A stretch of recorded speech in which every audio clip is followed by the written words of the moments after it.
میرے محترم سامعین، آج ہمارے معاشرے نے نکاح کو صرف تفریح طبع اور جنسی خواہشات کا ایک ذریعہ سمجھ لیا ہے۔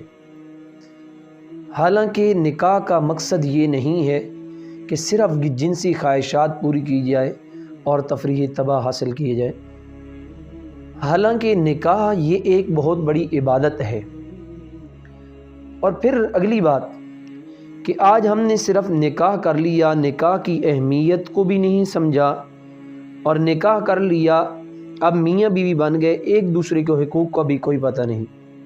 پھر نقصان یہ ہوتا ہے کہ جب ہم نے نکاح کو صرف تفریح طبع اور جنسی خواہشات کا ذریعہ سمجھا ہے، پھر چند دن کے بعد جب جذبات سرد پڑ جاتے ہیں، خواہشات سرد پڑ جاتی ہیں، تو پھر ناچاکیوں پہ بات آ جاتی ہے، بد اخلاقیاں شروع ہو جاتی ہیں۔ ناچاکیاں، بد اخلاقیاں بڑھتے بڑھتے آخر کار نوبت طلاق تک پہنچ جاتی ہے۔ حالانکہ انسان اگر سمجھے کہ میں نے جو نکاح کیا ہے یہ کوئی معمولی کام نہیں، بہت نیکی والا کام میں نے کیا ہے، پھر ایک دوسرے کے حقوق سمجھتے ہوں گے کہ وہ عورت جس عورت کو دیکھنا حرام تھا، یہی نکاح تو تھا، یہی ایک نعمت تو تھی کہ جس نے ایک اجنبیہ عورت کے ساتھ، جس کو دیکھنا حرام تھا، جس کے ساتھ تعلقات بنانے حرام تھے، نکاح کے ذریعے وہی عورت اس کے لیے حلال ہو رہی ہے، جس کے ساتھ تعلقات بنانا ایک عبادت بنتا جا رہا ہے۔ تو اس چیز کو سمجھنا تھا کہ جس عورت کے متعلق قرآن کہتا ہے تیرے سامنے آئے تو کل المؤمنین یغضوا من ابصارہم، اپنی آنکھوں کو پست کر لے، اس کی طرف دیکھنا نہیں ہے، حرام ہے۔ اب نکاح ہی نعمت آئی کہ اس کی وجہ سے حلال ہو جاتی ہے بیوی۔ یہی وہ نکاح ہے کہ جس کے ذریعے عورت گھر میں آتی ہے تو گھر کی زینت بن جاتی ہے۔ یہی نکاح تھا جس نکاح کے ذریعے عورت انسان کا غمخوار اور ہمدرد بن جاتی ہے۔ تو میرے محترم، بات کرنے کا مقصد یہ ہے کہ نکاح کی بہت بڑی اہمیت ہے۔ ان ساری چیزوں کو چھوڑیں، اگر ہم رسول اللہ صلی اللہ علیہ وسلم کے فرامین کو دیکھیں تو ہمیں پتہ چلتا ہے کہ نکاح ایک عبادت ہے۔ حدیث پاک میں آتا ہے رسول اللہ صلی اللہ علیہ وسلم کے 3 صحابہ آتے ہیں، آ کر امہات المؤمنین سے پوچھتے ہیں کہ اللہ کے پاک پیغمبر صلی اللہ علیہ وسلم کی گھر کی عبادات کیا ہیں۔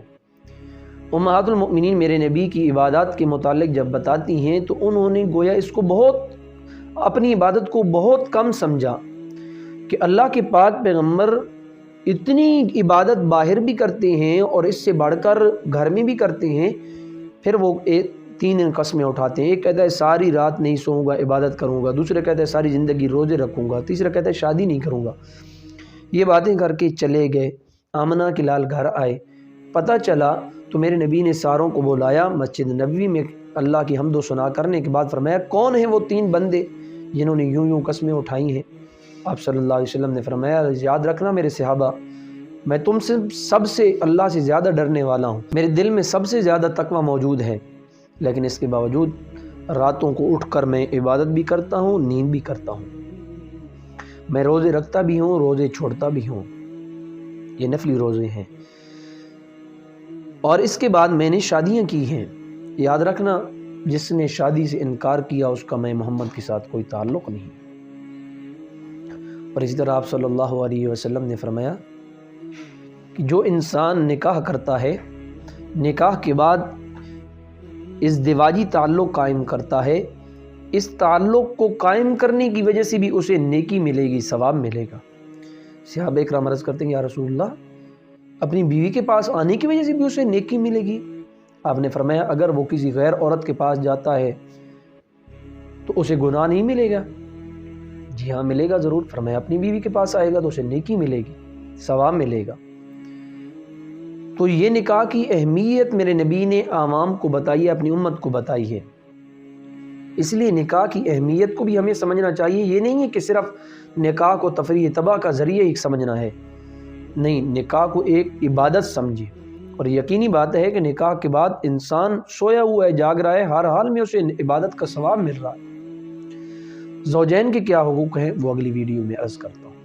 تبارك الذي نزل الفرقان على عبده ليكون